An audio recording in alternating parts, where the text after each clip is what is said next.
This podcast is brought to you by the North Dakota Petroleum Foundation.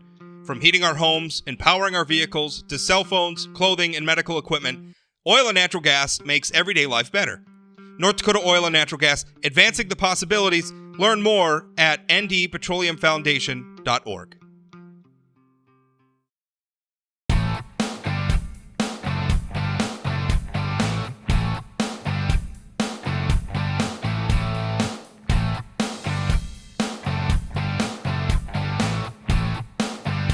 Hello, ladies and gentlemen. Welcome to another episode of Plain Talk Live. I'm Rob Port, your host, and joining me in a moment is former North Dakota Governor Ed Schafer, former Secretary of State Ed Schafer, former President of the University of North Dakota Ed Schafer. He's done a lot to serve our state. And listen, we just came through a legislative session where we had a lot of debates about a lot of policies, as we do every legislative session. But a theme for a lot of the debates was the separation of powers between the legislative branch and the executive branch. We had things like the legislature passing a bill saying that the executive branch can't issue statewide mask mandates. There was debate over a bill concerning when the legislature can be called into session during emergencies. So who better to talk about some of that stuff than a former governor, somebody who used to hold that job? And there's other issues too. The Legacy Fund, Governor Schafer was very involved in the development of the policy that went into the Legacy Fund. So, here we are, and I think really this session is the first time a lot of very consequential decisions were made about how the Legacy Fund is going to be used in North Dakota. We're going to talk a little bit about that. And then also there's a divide in the Republican Party, and I think the divide, the fracture begins with former President Donald Trump. It's playing out at the national level where we see Representative Liz Cheney is probably going to be pushed out of her leadership position in the House Republican caucus. I talked with Congressman Kelly Armstrong about that yesterday.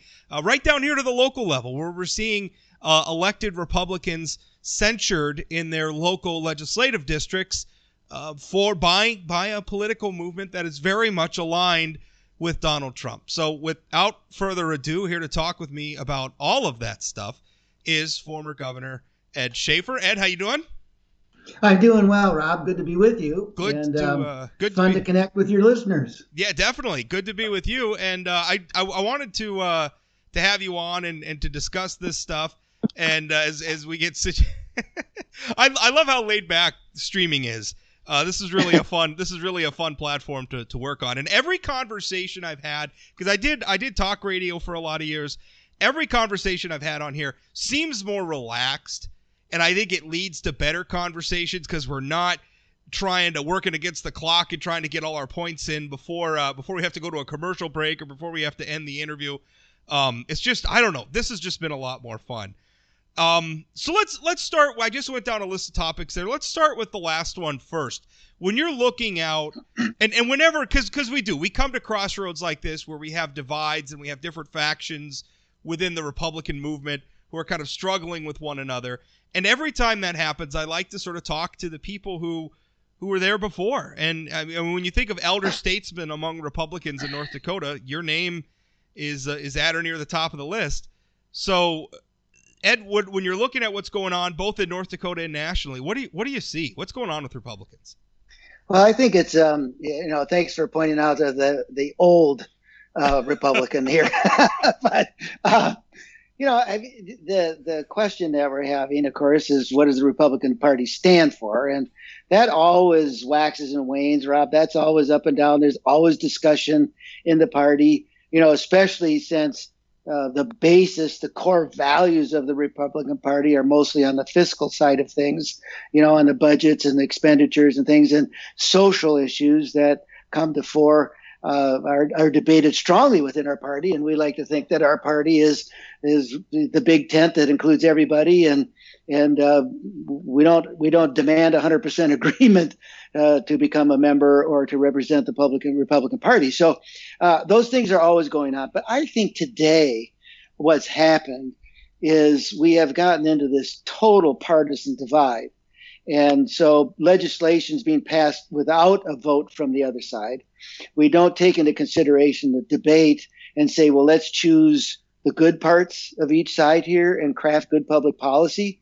So when you pass, for instance, pass Obamacare, in the dead of the night with reconciliation without one Republican vote, then it goes out and there's a lot of strife for it. There's it keeps getting challenged in court. It gets thrown in front of the Supreme Court all the time. So you're always dealing with this partisanship because we're not including both sides as we generate public policy. So that's caused a lot of strife in our party because people are saying we should do this to make sure we have partisan policy generation, or we should do that so they have partisan policy generation, or we should do none of this. Heck with those other guys. We should just do what we think is right. So the debates are coming because we're not generating good public policy, in my opinion. And if you look at North Dakota, for instance, what happens, in my opinion, in the legislature is people have gotten off to representing themselves. They're representing their own ideology. They're representing their own ideas, their own, what they think is right, their own directions. And they're forgetting they represent the people. And so we've got all these factions here of saying this is right and that's wrong, instead of going to the people and representing those people in a representative form of government and saying, really, this is the government that people's asking for, not what I want or not what you want or what I think is right. Put it back to the people. They should drive the process, and I don't think they are in North Dakota right now. Well, give me some examples of that. I mean, we know that the legislature, the session just concluded. What are some examples from this session of what you're talking about? Well, I don't. I didn't follow the bill numbers, word for word here. But just for example, on some of the social issues, say the transgender bill. The transgender bill, which the governor vetoed, went through the process, and a lot of the conversation was, well, where's the problem in North Dakota? What are you trying to solve? What's the issue in North Dakota that you're trying to deal with here? And was there one in North Dakota? I'm not sure there was, but nationally, people are going that way. It's becoming involved in the governor's race in California. It's all over the place about we should do this. And a lot of it's generated by, do you want a certain gender in the other gender's dressing room or locker room in a sports event? Those kinds of things. And that's probably not happening in North Dakota. So we generated this bill because some people decided that's what ought to be done. I didn't hear people in North Dakota during the campaigns asking about it, saying we should do something about it, whatever.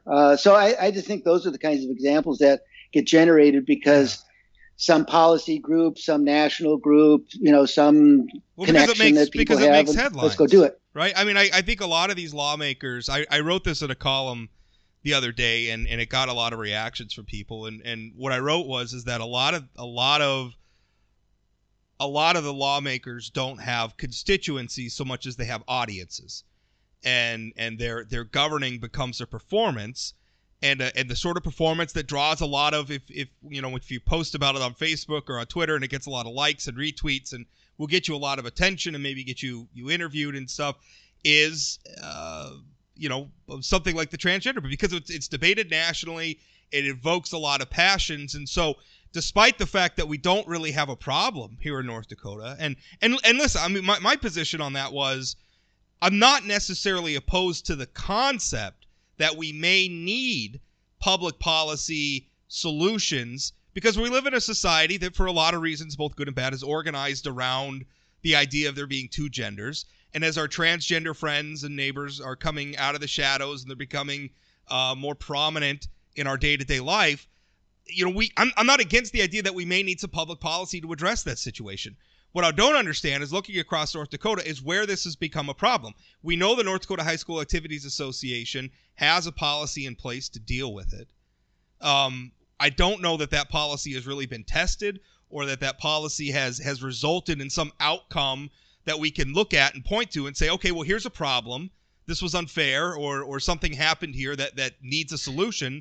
And then we craft legislation to solve that solution. I think that's why Governor Burgum vetoed it. I think if there was a real problem and there was a bill that represented a good solution to that problem, I think he would have signed that bill. But I don't think he was going to sign a bill that went in search of a bill that was a solution in search of a problem.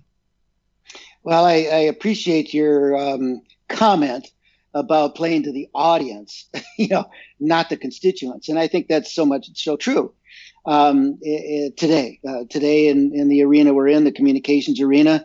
You get up in front of the microphone and say, "I'm going to do this, and I'm going to do that, and I'm going to save the world." And really, do you have a problem? And I think one of the tenets, Rob, that we had in the governor's office when I was there was solve the problem, not generate the problem, solve the problem. So when people come to you and say, "I've got an issue here that needs some correction," there's something that the government can do to help my life or my business or my family, those kinds of things to make life better. Those are problems that ought to be solved, but we don't go out there and generate problems. And I think, as you mentioned, a lot of our legislation today gets generated by in search of a problem, not seeing a problem and trying to solve it.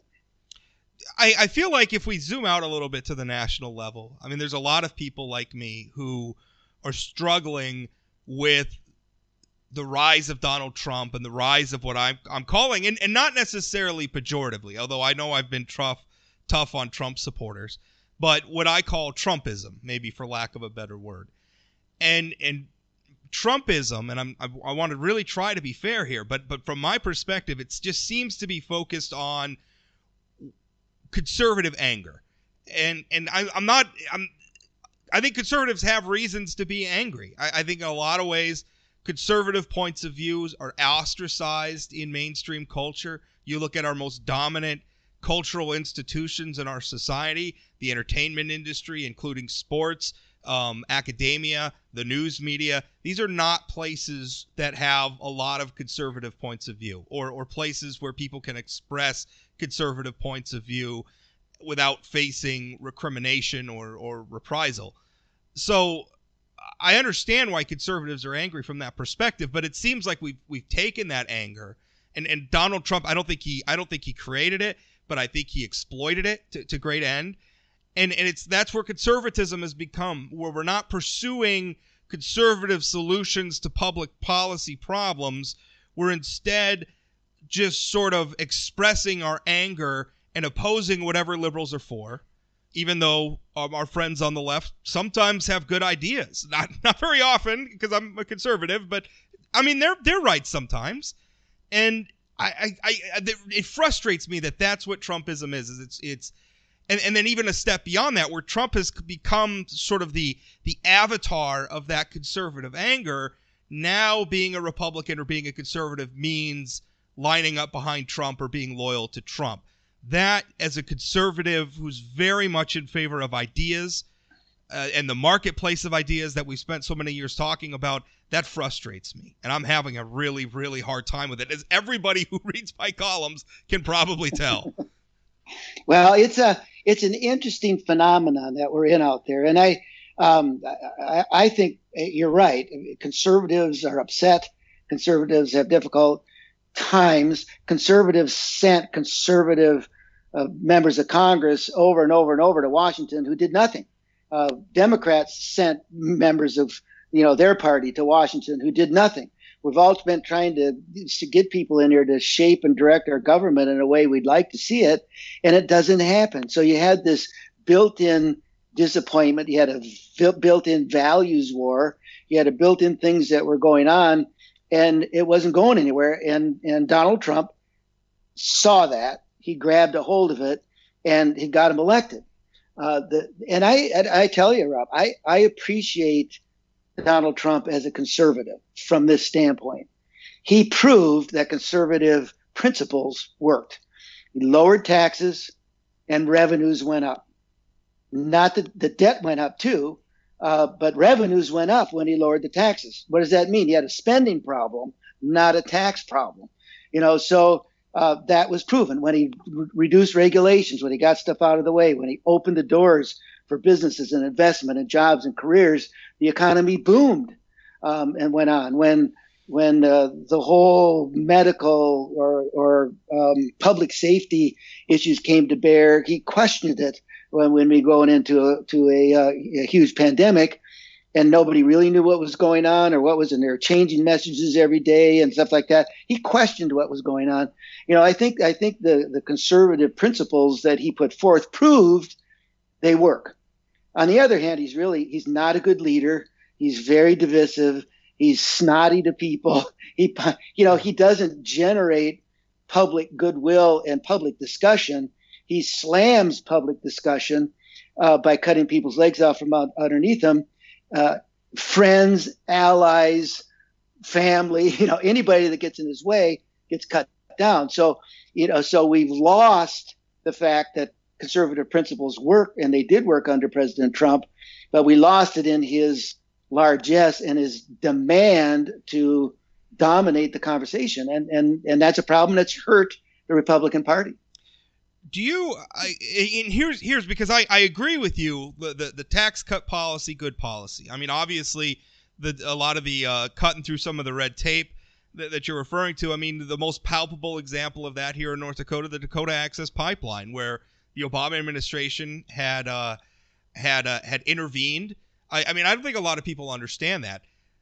The Dakota Access Pipeline was on rails, and the Army Corps of Engineers had signed off on it. Everything was fine until the Obama administration created a problem in response to a political outcry to satisfy a constituency, getting back to our point about politicians playing to audiences. I mean, there was an example of it from the Obama administration. Donald Trump, one of the first acts upon taking office, cut through that. I'm thankful for that. What worries me, though, is you think back to other Republican presidents who were able to implement lasting reforms. I mean, Ronald Reagan, his two-term, I mean, not only was he able to be successful politically where he won resoundingly a second term in office, but also inspired a retrenchment politically across the country where he brought Democrats into the party. He changed in a lot of ways the way we talked about government from sort of a post-Kennedy standpoint. He started talking about, the need for individual liberty. He was a peacemaker. He was able to get a lot of the international community on board with what we were trying to do. So Reagan's legacy was lasting. I think about Trump's legacy. I mean, okay, he did some good things during his 4 years, but what's the legacy beyond that? Because I think some of the other things you're talking about have tarnished it and have made it very easy for the Democrats to come in and sweep a lot of what he did away, because he didn't build political consensus around it. It's just sort of, he issued some executive orders while he was in office, and the next president wiped him away with no real outcry because President Trump had made so many enemies. I agree. And matter of fact, I am shocked that Donald Trump, with all his background and his business acumen and things that went on, that he was such a poor leader. It's just like, that guy can't say something nice about anybody. When you build public will, when you build public understanding or commitment or support for public policy, you have to bring people in. You have to understand their differences. You have to understand how they work or what they think or how they talk, and bring them into the tent instead of chopping them up and throwing them out, especially those people that helped you get you there. Those people that helped the tax policy that Donald Trump put forward, if they didn't toe the line on the next thing, or if they whatever, he threw them in the river. And you just don't build public will. You don't build public support by this careening off the walls all the time and pounding on people. You have to drive things forward for what people are looking for, and you have to build that confidence and the support and the will of the people over the long term. He can't do that. He didn't do it. He won't do it. And it's a problem right now, is how the Republicans are going to move forward with the divisive head of the party, so to speak, in Donald Trump right now. I am very much in favor of moving forward with the debate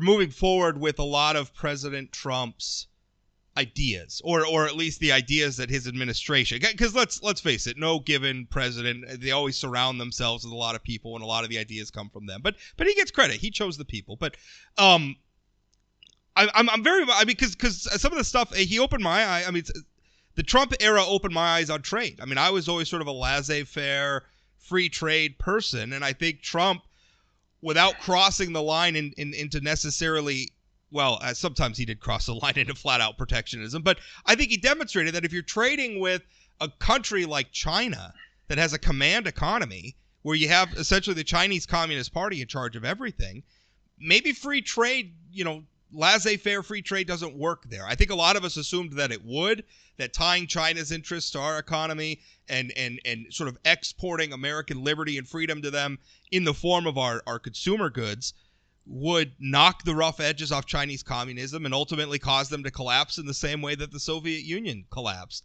And it didn't work. I mean, China's more powerful today than perhaps they ever have been in their history.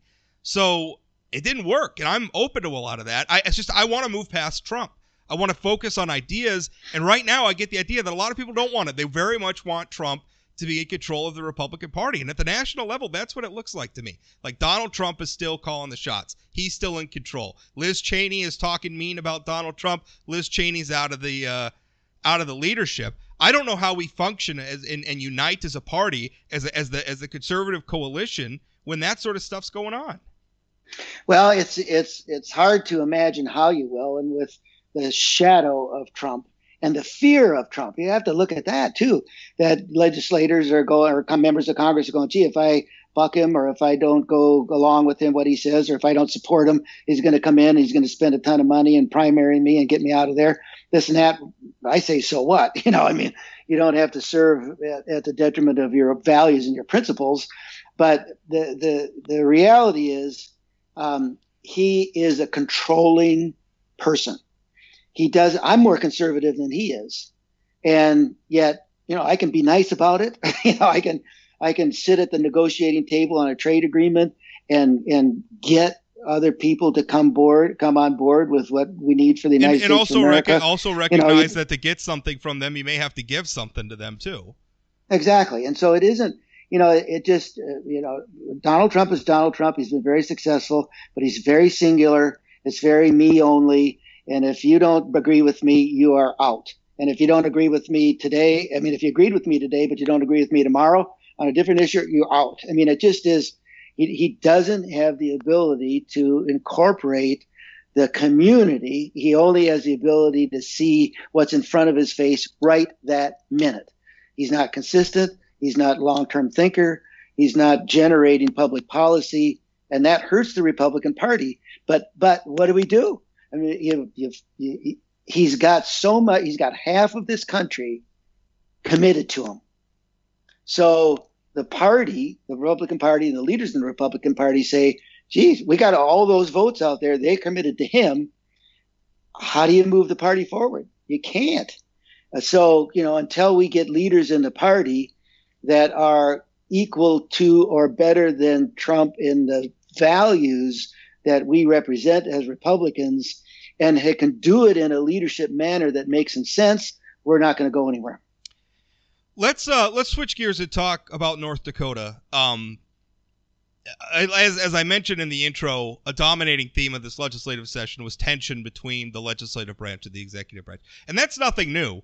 By the way, and in fact, in some ways, it was designed into our government to function that way. That we would have the different branches of government sort of butting heads over power as a way to keep the famous checks and balances argument. So to a point, it's designed. As a matter of fact, I remember at one point in time, I was having former House Majority Leader John Dorso write guest posts on my blog, and you showed up in the comment section, and we all got a renewal of yours and Mr. Dorso's some of your famous battles over policy and things like that, which I think is great. That's a healthy thing for the way we're governed. Governor Burgum's issues with the legislature, I think, date back to the way he campaigned for governor. And he campaigned against the good old boys club at Bismarck. Everybody remembers that. And who else could that possibly mean but the Republican legislative majority in Bismarck? The legislators took it very personal. I think they're not done taking it personal. Most of them will probably never stop taking that personal. never let that go. And then more recently, during the last interim before this session, Governor Burgum got himself involved in legislative races in a not subtle way. He poured a lot of money into legislative races, picked a slate of candidates. Now, in his defense, all but one of the legislative candidates he picked were people who were endorsed by their local district conventions. But a lot of people saw it as meddling. They thought the governor went too far. And then it brings us up to this session where we see, specific bills. At one point there was a bill, and it didn't go anywhere because it was frankly unconstitutional. But there was a bill from Jeff Magrum, who was one of the lawmakers that Governor Burgum campaigned against, Bastiat caucus guy, that said that it would have prohibited the governor essentially from endorsing legislative candidates, which is a problem. We saw the bill banning the executive branch from issuing mask mandates. We saw a bill where in this one Governor Burgum signed into law reluctantly, which would allow the legislature to come into would create an avenue for the legislature to come into session if there's an emergency declared. After so many days, the legislature either has to be called into session if they request it, or the emergency ends. We saw a lot of that stuff. From your position as the guy who used to sit in that seat at the head of state government, what did you see out of this legislative session? What did you make of a lot of those debates? Well, I think you always have the debates. And as you mentioned, when John Dorso had the conversation, we had lots of conversations. We had breakfast once a week during the legislative session, and it was usually kind and constructive. But sometimes the table got pounded, but that's okay. Like you say, I mean, that's how you generate good public policy, and I don't mind that at all. Matter of fact, I campaigned on there should be some tension between the legislative branch and the executive branch. I think it's important because the legislators have a micro view of their district, what their specific constituencies want, or their businesses or their people, are looking for in their district. The governor's got the responsibility for the whole state, and that's a different viewpoint. It's a different direction. Legislators are short term. They come in, they look at the budget, they check the revenues, they spend the revenues, they get out of town. The governor's got the long-term perspective of having to deliver those budgets, having to deliver the policy to the people of North Dakota.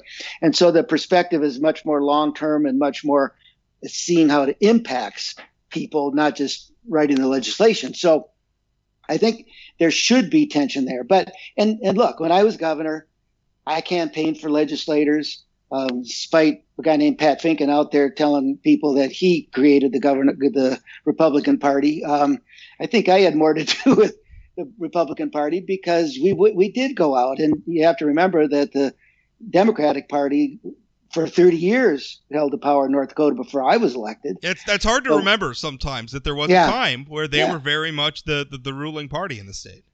Very much. So we went out, we chose candidates, we encouraged them to run, we got them the nomination, I knocked on doors with them, I appeared in campaign commercials. That was part of my job as governor, was to build that legislative direction that would be in sync with the public policies that I wanted to set forth as governor. So I think, that's perfectly appropriate for Governor Burgum to be out there looking at trying to shape the legislature in an effort to match the direction in which he thinks the state ought to go. I like that. I thought it was appropriate. Like you said, the problem is he hires a cutthroat political consultant guy from Chicago. I always say inner city Chicago because it seems like he's a gutter fighter and cut the legs off from underneath your opponent type of guy. And that guy doesn't care about Doug Burgum. He doesn't care about Doug's long-term image or the impact that he might have on legislators or whatever. He just wants them to win. And he'll do anything to get Doug Burgum to win. And the direction of the policy or the campaigning that Governor Burgum put out in the beginning of the Good Old Boys Club in Bismarck and the legislators, and then trying to put some money behind some and not others, and all those kinds of things. I mean, it did leave a bad taste in people's mouths, and It's unfortunate because that's not Doug Burgum. That's not his.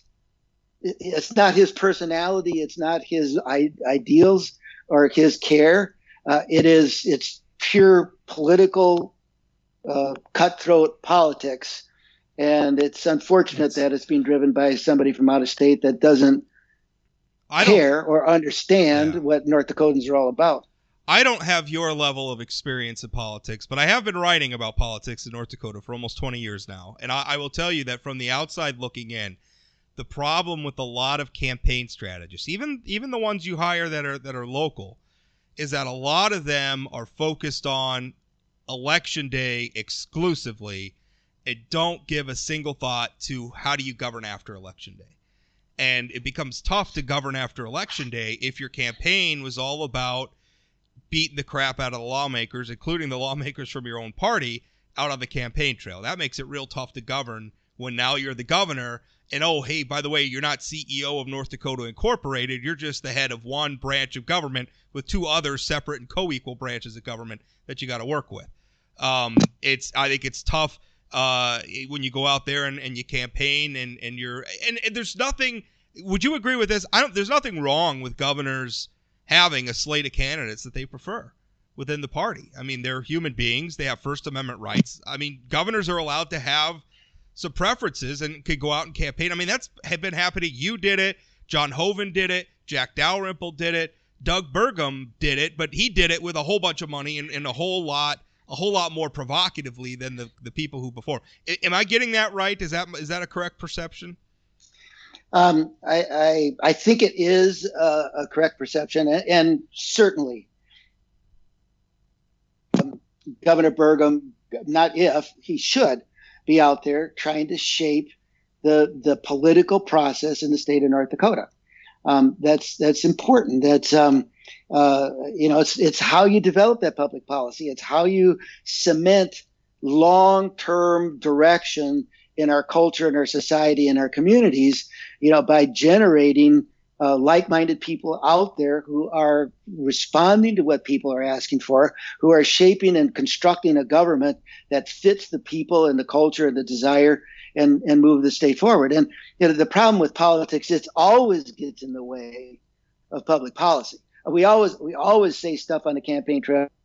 You respond to somebody that asks you a question, you say something, and then you get elected, and you go like, "Oh, maybe that wasn't a very good idea." I shouldn't have said that on the campaign trail, because I get inside and find out, well, maybe that was the wrong direction. But the all of that happens. But really, what the deal is here is politics is human. It's human interaction. It's working, interfacing with people. It's not money. It's not data. It's not polling. It's not editorials. It's a people-to-people business. It's a people business. And when you go out there and with different views, different ideas, different opposition, but when you go out there and you respect people and you honor people and you understand people, that's how you develop long-term public policy. And politicians don't get it. Politicians want to get elected. Political advisors, as you say, who think of election day only and nothing beyond. And in a governor's race isn't even in the election or even when you're in the seat. The governor's ability to shape the direction and the culture and the society in our state is long-term. So it's 10 years after you're out of office that you got to be thinking about not getting elected tomorrow. It's what happens 10 years after I'm gone, that the impact that I had in the state. And you can't do that in the political structure. You've got to do that in the performance and the operational structure. One thing, speaking of that, one big debate was the ban on mask mandates. And that's essentially what it is. It doesn't ban local government mask mandates. It bans statewide mask mandates, which kind of makes me think, if you think that masks are this terrible affront to individual liberty, then why did you allow the local mandates to? And I didn't really have a problem with the mandates. It's such a trivial thing, putting on a mask. I don't really want to go down the whole the rabbit hole we've been litigating over masks for a year now. What I thought was interesting is there wasn't a lot of thought, I think, given there where we banned statewide mask mandates because we didn't like them during COVID. But the next time something like that may be necessary, I hope it's never necessary, but the next time it is, it might not be COVID. And I guess I think the case for masks during COVID was pretty clear cut. Maybe it'll be even more clear cut during the next one. That to me was legislating in the moment. There was something in this moment that made a lot of people mad, so we passed a law about it, not really thinking about what that law could mean for a governor who's not Doug Burgum 10, 15, 20, 30 years down the road. There's a lot of that kind of thinking going on, which I think is what you're talking about, thinking 10 years after I leave office, what are the consequences of the decision I'm making today? There's not a lot of people, I think, putting that sort of long-term thinking into their governing in North Dakota or nationally right now. Well, as you mentioned earlier, it's playing to the audience and not doing what's right. And in this case, the mask mandate override by the legislature was a pure power grab. We can do it, but you can't. And it was also a huge mistake. When I was in office 8 years, we had 10 presidential disaster declarations. People said I was a disaster governor, but that's another story. But for 10 times we had presidential disaster declarations in the state of North Dakota when I was in office. Every one of them was different, Rob. Every single one of them was different. And so you don't know the tools that you need to take care of it. And often you don't even know the tools that you need to take care of it until you're right in the midst of the problem, when you're fighting the floods, for instance, or a virus or whatever. But you also need tools for the recovery afterward. And you don't know what those are. You shape them as you go most times because a disaster's defined as a disaster. It's not something you're expecting. So the problem that I have is the very people who are anti-maskers, the people that say I'm not going to wear a mask, or the legislators that say the governor shouldn't be able to put a mask mandate. They're the very people who say, gee, the Chinese are working on biowarfare and they could release some kind of a virus or some kind of a bioweapon that can affect our mentality, can affect our psyche, it can affect our physical matters. And by the way, a mask might be the one that takes care of that. So we really have to understand not to take opportunities of safety and health of our people off the table. This was a mistake by the legislature. It was very disappointing for me that the governor's veto was overridden because they basically tied a governor's hands from providing, if necessary, a piece of public safety that might be important in the future. Yeah, that's such a good point. Because again, we don't. To me, I think sometimes we go after the policy, and it's like, well, we want to ban that sort of policy. When really, I mean, listen, if you have a problem, and I didn't, I thought Governor Burgum for the most part did about as good a job as you could do with the COVID situation. Agreed. Understanding what a terrible situation. I mean, remember, he was making a lot of the decisions he had to make back when we knew almost nothing about the virus. I am very thankful I was not in that seat to have to make those decisions. I did not envy him at all. I think for the most part he did a good job. We could probably quibble here and there, but if you don't like the way he handled it, then we have options. You can elect somebody else in the next election. If you feel it's bad enough, you can recall him. We have that process, and if you could find enough people to agree with you, you could recall them. So to me, I think sometimes we get carried away thinking, well, we don't want the office to have this power anymore, instead of thinking, well, maybe the problem isn't the person, the power, maybe the problem is the person. And again, I'm saying that not specifically about Doug Burgum, but if we're thinking about this issue, sometimes the solution is it's just the wrong. Like if you can't put the person in that office can't be trusted with the power, then maybe we've put the wrong person in that office. It's a pure mistake. It's short-term thinking. It is revenge against something that the governor did that you don't like. It is playing to the audience of the revenge against the governor out you there. just don't like. I mean, I think a lot of it was just people don't like Doug Burgum. Some people don't like Doug. A faction of people don't like Doug Burgum. And so this was one avenue to get back at him. And it almost wasn't even really about masks in some ways. A lot of ways. And the problem is it's the legislature saying we want to run the executive branch. And that's we talked earlier, that's a common fight, if that's the right terminology, between the two branches of government. It's always waxes and wanes. It always goes back and forth. I remember when I was in office, I used some piece of an executive branch authority, and the Democrats were really mad about it. And I had to remind them that was something they changed when the Democrats were in power.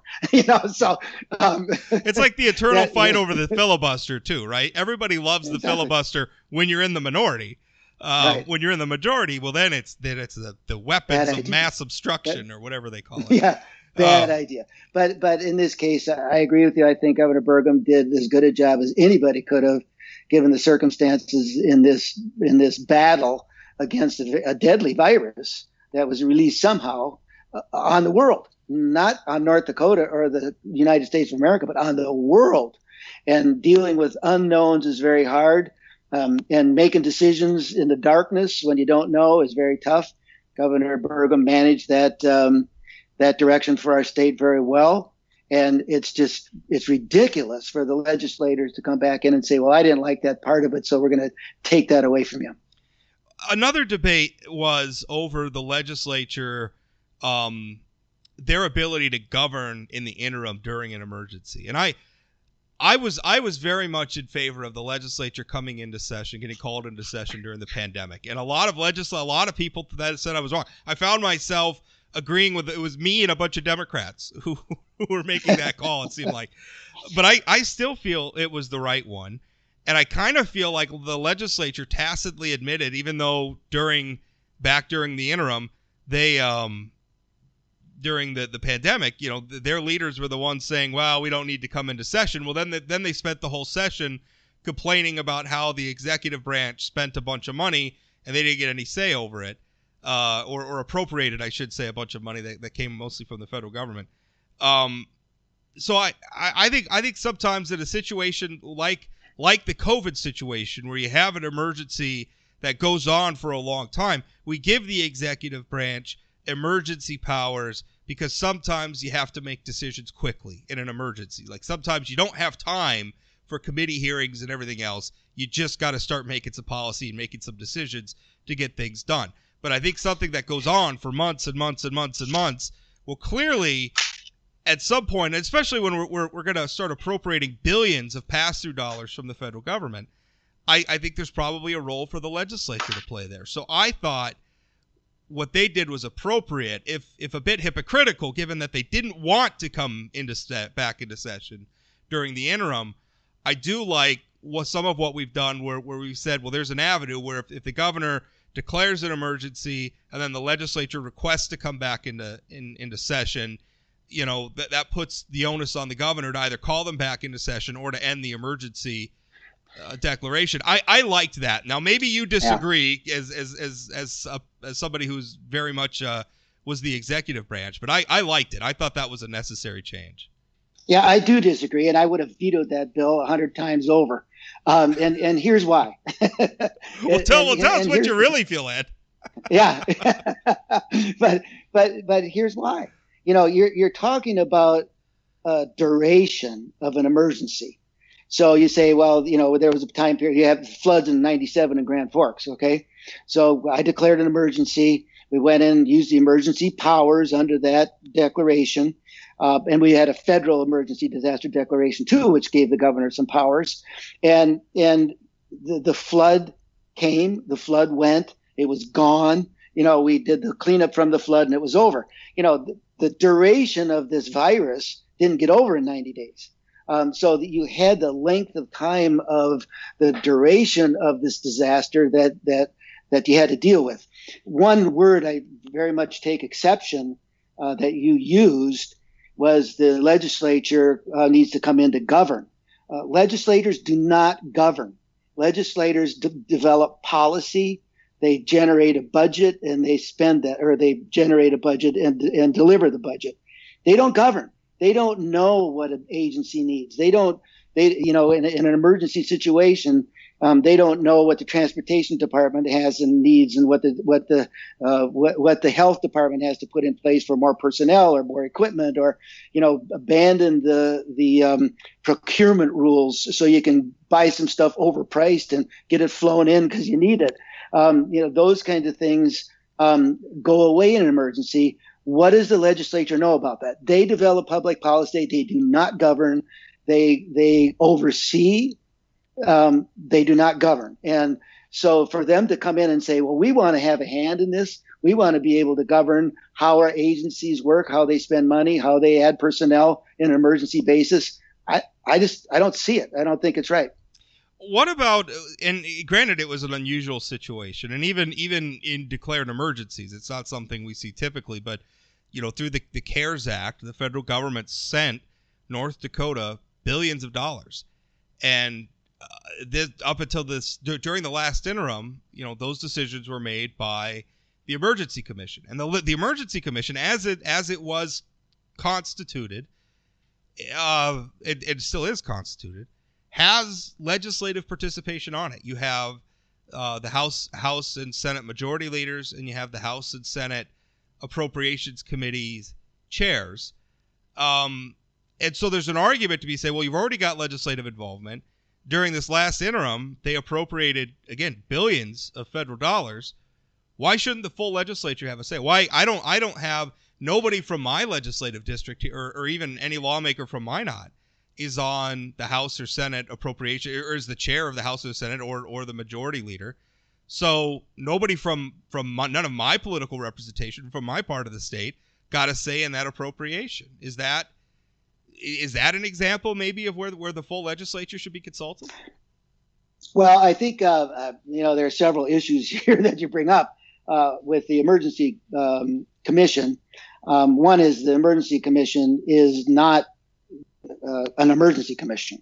It is an interim spending commission that evaluates applications for expenditure of dollars outside of the budget, and are authorized with that commission, a subset of the legislative session, or the legislators. It's a subset of legislators that act in the interim to make changes in the budget.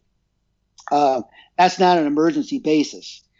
So I think you're right. And I have some questions about the authority of the Emergency Commission, whether they even are constitutionally appropriate. But, that's another debate. But surely, you have to look at, why did certain legislators want to get called back into session so that they could have some say in how that money is spent? Why is that? Why is it? Because they want to go into their community and say, I got this money for our community, or I saved this business, or I got my money for the school. They want to have a hand in it so that they can use it in their resume, so to speak. Well, I'm sure there was a political motivation, but they're also elected members of the legislature. Appropriating is their job. Yeah. And appropriating is their job. And the question is, on an emergency basis, do you appropriate the money, or do you deliver the money in places that the emergency demands? And so the legislators they don't know that. They don't know where the emergency is demanding. All they know is, we can appropriate the money, and we can put some in the health department, and we can put some in the transportation department, and we can put some in my district and keep my school open, or whatever the case may be. But you have to operate this from what the demands are. And the money was spent by demand, not by appropriation. And I think that's a huge difference.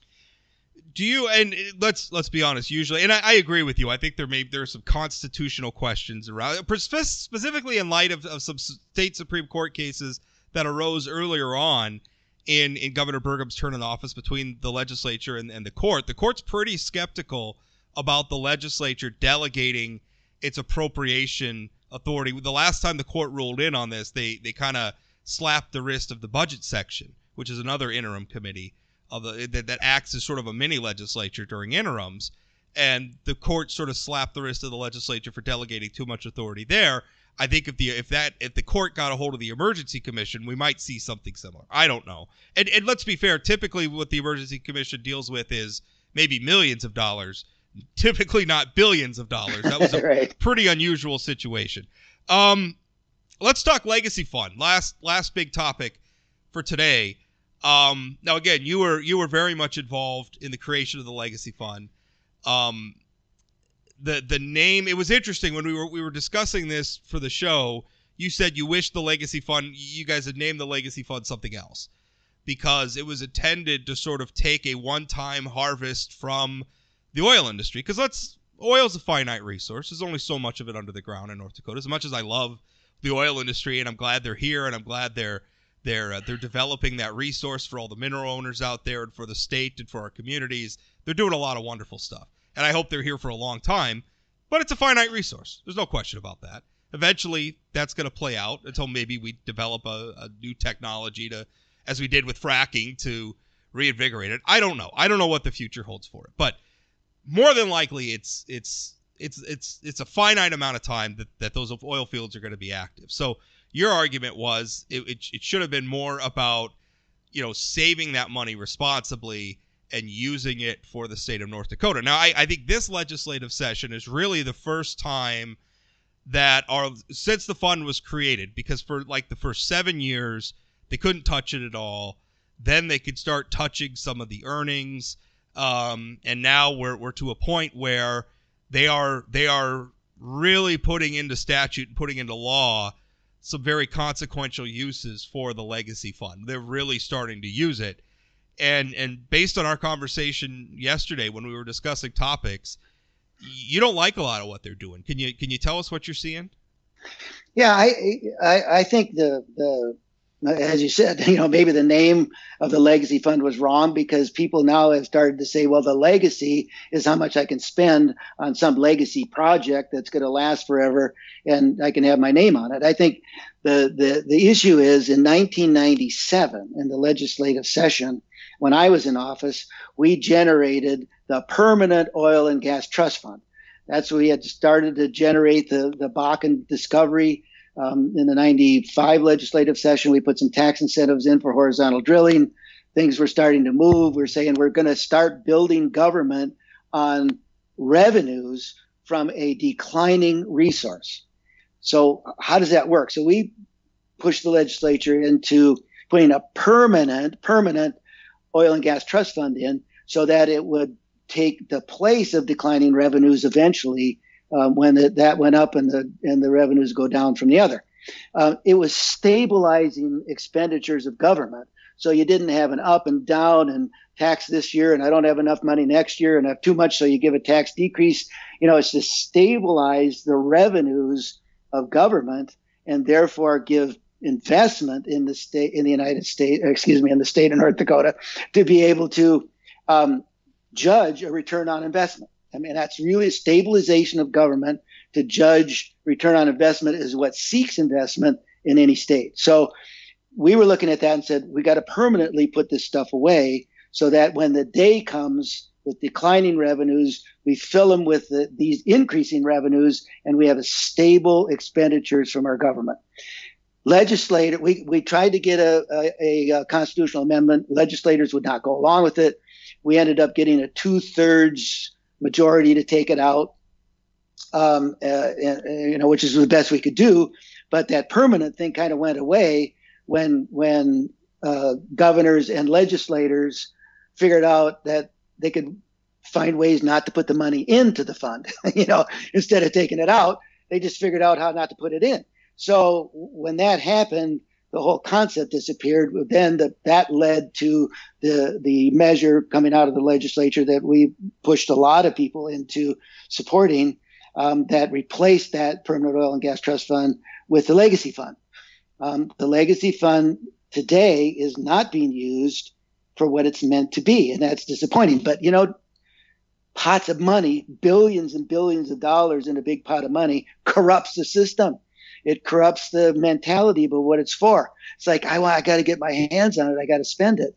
And what they're doing, and my biggest disappointment with it is the theory is the earnings from this fund, the earnings from instead of the pot of oil that's in the ground, the pot of money that's in the bank, the earnings from that, the revenues from that go to the legislative session.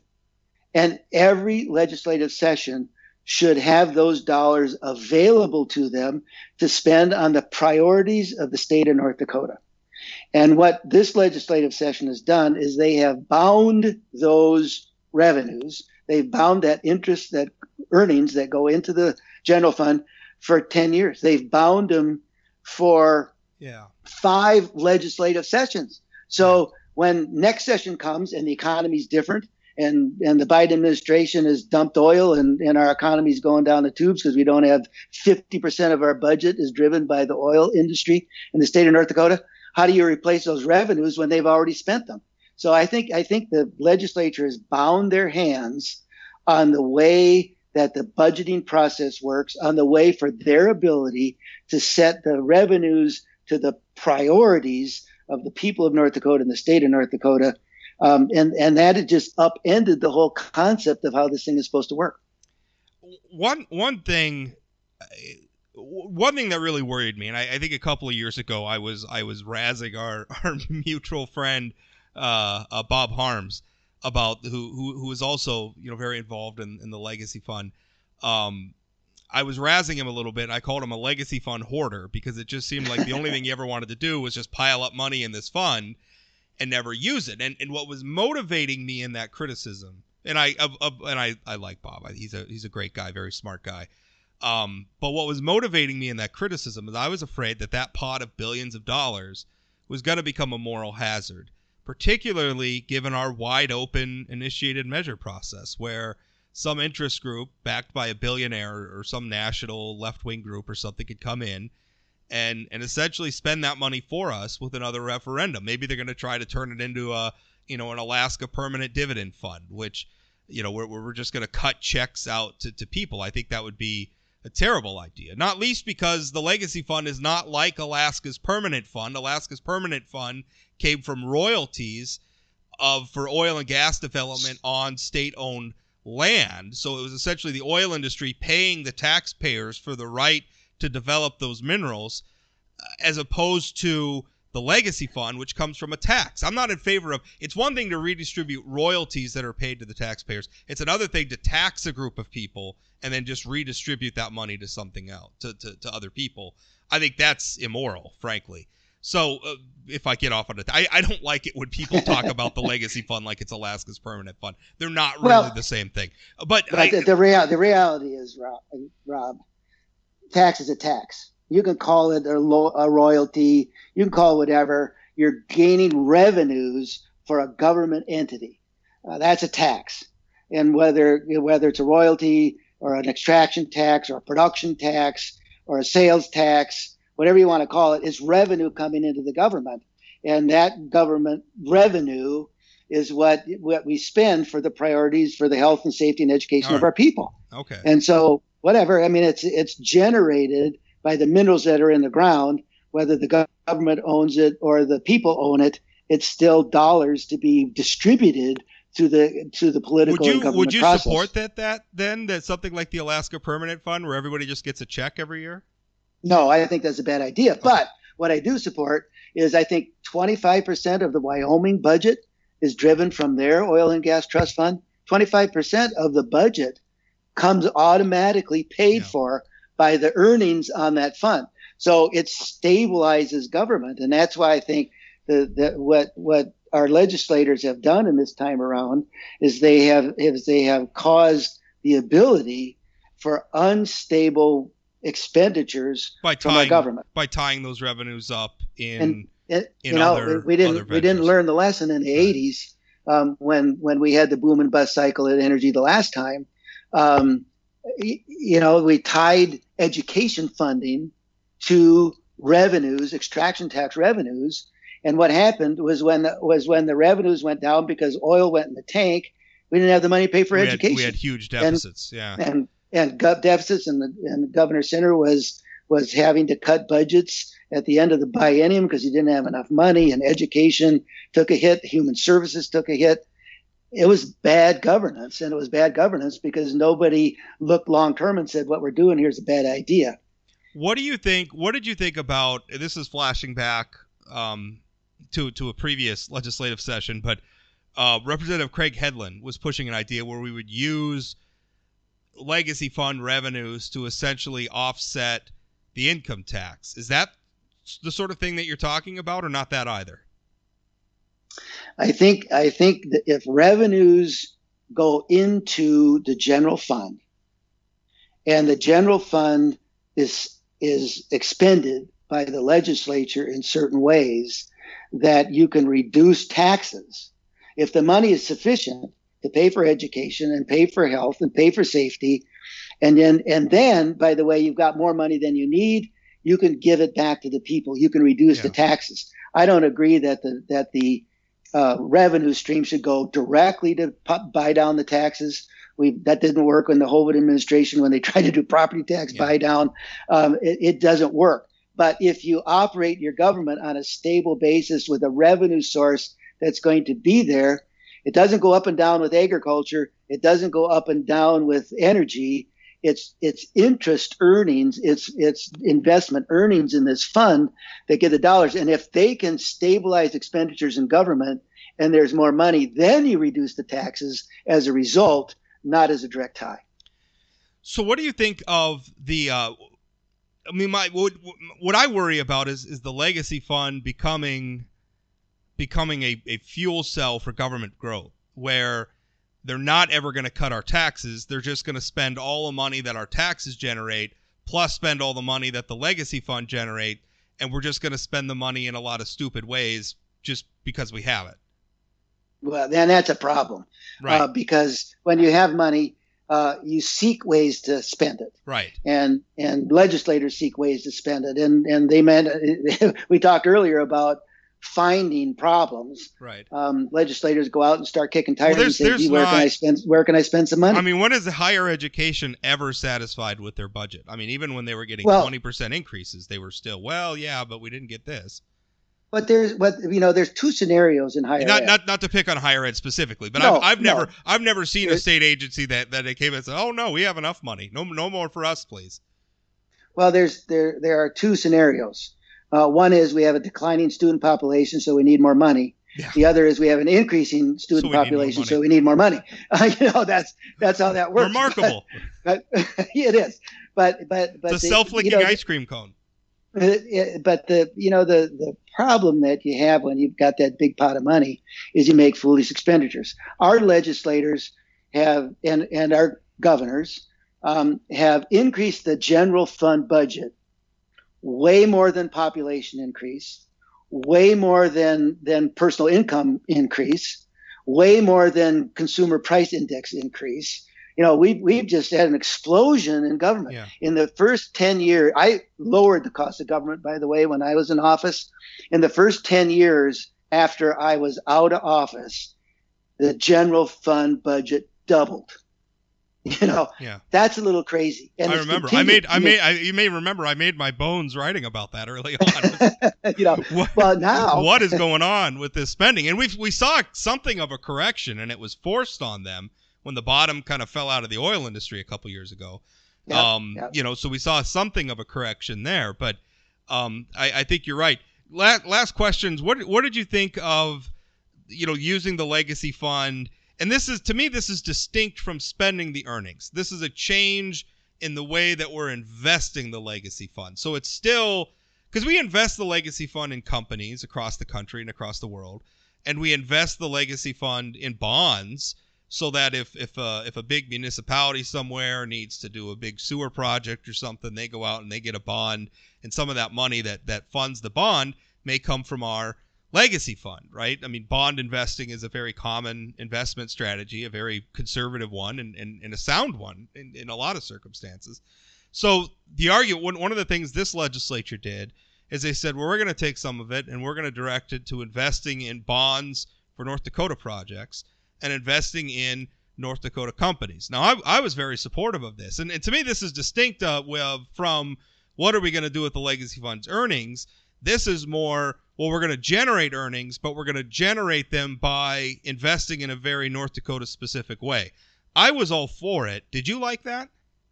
Yeah, I think back before the legacy fund, I was always saying, we ought to take a certain portion of our retirement funds, TFFR, public employees, PERS, teacher funds, all of those, which were heavy funds in those days too, and saying, why don't we, instead of investing in a mall in Arizona for real estate investment, why don't we invest it in North Dakota? I think that we should have some of those funds that, and I don't like mandates, but I think there should be a requirement for some portion of those funds to be invested in North Dakota. And those investments, I think, are important. And the reality is you're going to have to take a little lesser return on investment for projects in North Dakota than you do, say, in New York State or something, because just the activity level and the return on investment in a rural area and those kinds of things are lower. And the ability to raise capital is more expensive and all those kinds of things.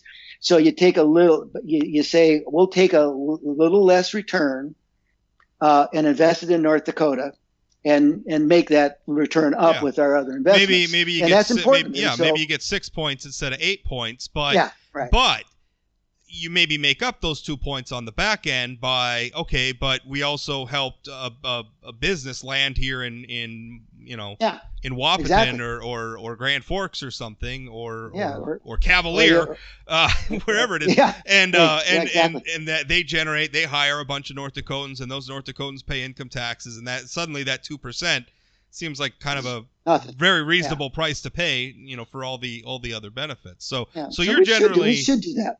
The size 20% of the legacy fund. Well, if you had 5% and you had to make up that extra 2%, you can make that up pretty easily. Right. If you have 20% out there, you can't make up the prudent investor rule, for public money that you have to say, for prudent investment, I need to get the best possible return that I can. You can't make that up with a 20% deal. And here's another problem that I see, and it's based on my experience both in the state of North Dakota with the funds we had then, and when I was at USDA with the rural development funds and the rural broadband delivery funds that we had at USDA. When you spend the money on good projects, when you've got a pot of money that is more than you need to fill up, you have a bunch left over. And when you have it left over, people start to say, you should spend it here. You can't spend it there. You change the parameters. So you say, well, I don't have a return on investment on this one. They're going like, well, that doesn't matter. But we've got this money here. Let's spend it. And I can give you a real live example of that. When I was at USDA in our rural development fund, the team was out there trying to find projects because the good ones had always been funded.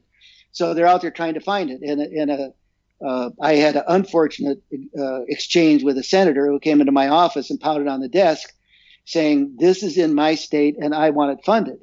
And I'm saying that thing doesn't even cash flow. It doesn't even follow a junior high business principles formula. And it didn't matter. The money's there. We got to spend it. We have the responsibility. It's my state. I want it to go. It's jobs. It's career. All that stuff.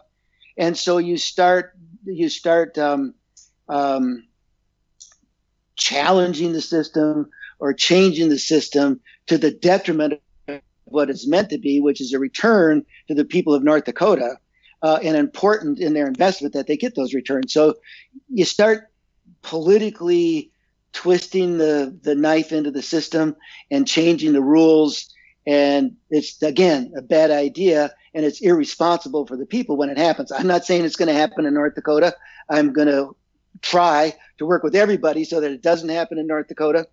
But the reality is the temptation when you have money is to abandon the rules and to go out and spend it. Well, I think even well-meaning people. I mean, you put a 20% figure on it, and the focus becomes, well, we got to get that 20% invested. And you start, okay, we've invested in all the good ideas, and now we have 8% left.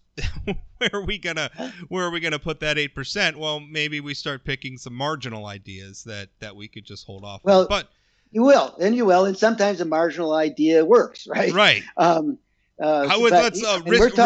Riskier ideas maybe would be riskier ideas would be the way to put it. And if you invest right, you're going to have some failures, and you should have some failures, and we should be willing to accept failures. Sure. But the reality is, we're talking almost $1 billion here. Yeah. That can be pushed around the state of North Dakota, and there's a lot of desire to be able to put that into places that advantage my district or my place or whatever. I think it's a good idea.